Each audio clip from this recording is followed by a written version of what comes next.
Hey, good morning, everybody. All right, it's Thursday morning, about 10 o'clock in the morning, getting ready to start cleaning the car and doing that. You might look at this car and say, why does it need to be cleaned? It already looks clean. It isn't about, well, this car literally has not been touched since March.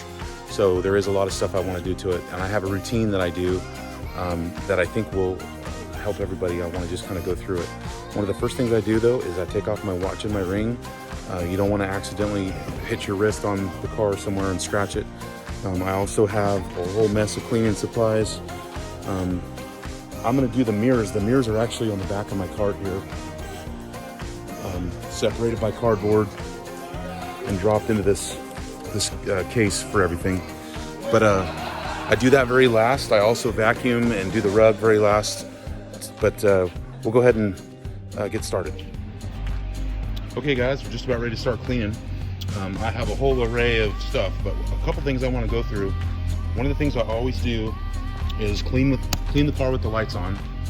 And again, I'm going to point out some things as I'm going that you might not see, but the judges see. The other thing is I always use brand new towels. Never ever wash your towels. These are $4 for a roll, these at Walmart. Test 1, 2, 1, 2. I've actually had times where I've looked at my rag and found metal shavings in the rag. Just imagine how bad that would be to wipe the car down with metal shavings. The second thing is, this is a $5 flashlight from Harbor Freight. This is what the judges use. I'm gonna show you something. See the fingerprints? That's what they're looking for. So I always start at the top of the car, work my way all the way down, do the wheels, do the undercarriage, and then I finish with the interior last. And so I'll kind of go through the steps of that as we go. And I actually use the headlamp too. That helps a lot. Okay, so we're going to start with a couple products that Paul has mixed up for me. One of them, it says paint and chrome. Again, what I'm doing is, with this headlamp, I know the car's clean. And by the way, I never wash my car with water and soap like you would a normal car. You want to keep the car clean all the time, which is why I always have a cover on it, so that you don't ever have to get soap and water out and wash it. But what I'm looking for is just fingerprints, things like that. Just any, obviously dust. I'm gonna do the glass, the chrome. But those are the two products I'm gonna use. I'm gonna just wipe it on with a brand new rag I've never used before, and then wipe it off after I'm finished. Okay, I mentioned the new towels. I always use a different color for everything I'm doing. So I'm gonna use orange on the body, and then I'll use yellow on the wheels, and then I'll use blue for chrome. That's just so I remember what I put on them, because you don't wanna be mixing stuff. You don't wanna be putting tire shine on your paint. Does that make sense? And I also wear gloves, just Harbor Freight gloves. They have some pretty thick ones. Those keep you from getting fingerprints on, because undoubtedly, you're gonna have to touch the car to wipe it down. Okay, I'm gonna try to do this and hold the camera at the same time. What I usually do is just squirt a super light mist of whatever solution you're using. And then you always wanna wipe forward and back. You never wanna do circles. That can create swirl marks. And then what I do is I let that dry, and then I come back and wipe it with a brand new orange towel, because that's the color I'm using for paint. And that's what keeps me from reusing this wrong towel. So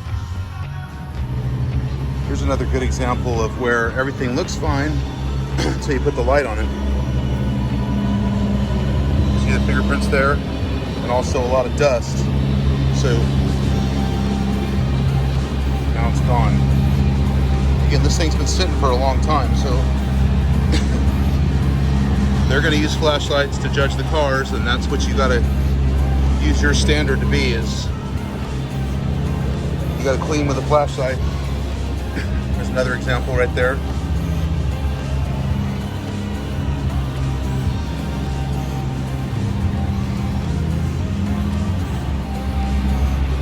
Okay, what I start to do is keep a pile of used rags, which I'm not going to use anymore, and then go back to new rags anytime you start a new project, just to make sure, again, that you're not picking up anything on those rags that's going to scratch the paint. Okay, here's a good example. I haven't done this. We're doing the hood now.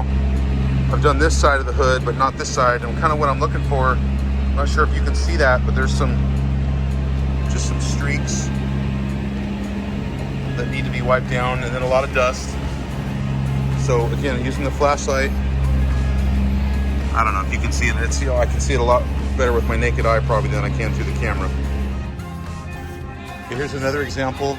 I always look for flat ledges, like these or this, anything where dust is going to collect. See right here, I just moved my finger. Take that. See the difference between this side and that side? Again, you're just looking for any ledges to wipe dust off of. See back in there's some dust in there.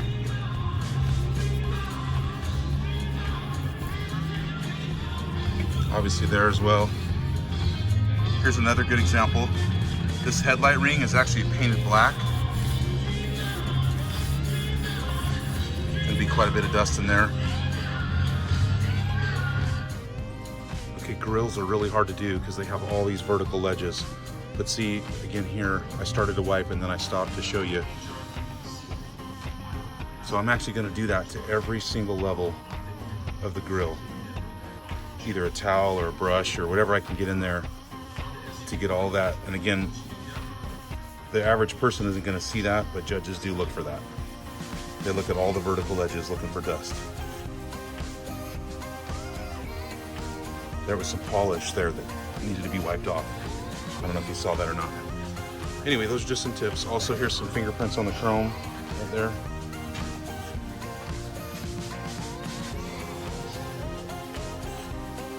So, anyway. Okay, now let's talk about each of the compartments. Obviously, from a distance, everything looks fantastic. But again, this car's been sitting for a long time, since March. I haven't cleaned it.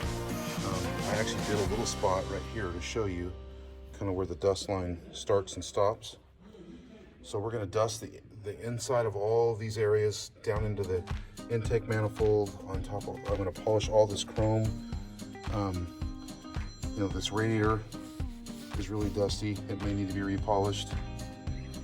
Basically, any flat surface that can hold dust. Down in here is a place that a lot of people miss. You know, like way down in here, behind the grill, all the way down on that strip of chrome that runs down along the bottom of the radiator. Anywhere I can find that I can reach.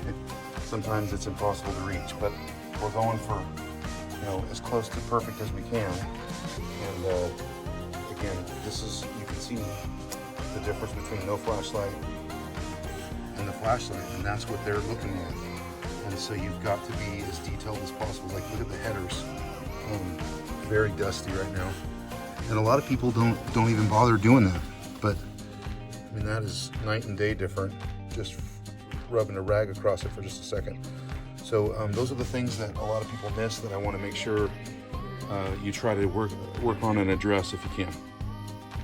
Okay guys, this is some chrome polish that I've been using. This is given to me by Speed Sport Chrome, so I know it's what they recommend. I've just been working on all of the pieces of chrome on the car, the bumpers. Way up underneath there, you can see the bumper brackets back up in there. The headers coming out of the exhaust, out of the hood, and then underneath all these pieces of chrome, including the exhaust all the way back. So what you want to do basically is just, I put mine on a sponge, and just like you're waxing a car, it just leaves kind of the dirty film haze on it when you first put it on wet, and then you just let it dry, and then come back later and buff it off with a terry cloth towel.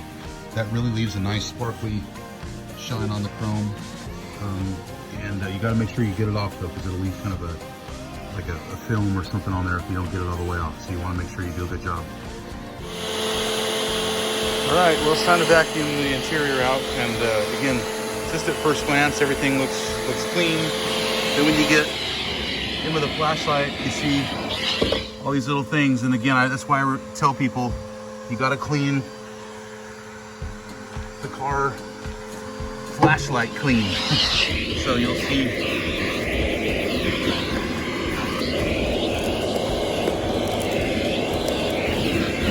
Just looking for any little specks. And you can see a lot of little, just little stuff there along there. That's all got to get picked out. All right, you guys, I've been working all day. I got the chrome polished under the car in the engine compartment. We talked about that earlier. See, I spent a lot of time polishing all the chrome, polishing the radiator. It's aluminum, so I polished this a little bit harder to get shiny. You know, again, they'll shine flashlights back into the deep corners of the engine, and so you just got to make sure you do your very best to get everything you can. Again, it's hard to make it perfect, but that's kind of the goal. Now we're going to vacuum the carpet, put the mirrors down. You'll see this is my pile of dead rags. These are ones that I'm finished using, and these are ones I never used. I'm not going to throw these away. They're good for, you know, grease rags or whatever around the shop. But as I was saying, it's just not a good idea to try to use them ever again on the car. If you're really into showing the car, you got to be really careful. All right, so we'll go ahead and vacuum this up and then get the mirrors down. This is how nice everybody is. Borrowed this from the guys over there with the driftwood car. I'm out of glass cleaner. But this is vinegar, and I was going to say I've used vinegar and different things. You can actually use anything with alcohol in it, or vinegar is good, so it doesn't leave streaks, as opposed to using regular Windex. But I'm going to try to clean these mirrors up. You can see I got some pretty bad smudges and stuff. What I always tell people to get to is get the mirrors really clean, and then I use a Swiffer duster with an extendable handle. One of these. This actually goes 6 feet long, so that you can dust the mirrors without having to get on your hands and knees. You can just reach up under there and dust those off, because they do get really dusty during the show. I'm not quite finished yet, but well on my way. All right, we're all done with the mirrors. As you can tell, they really do a good job of showing off the underneath side.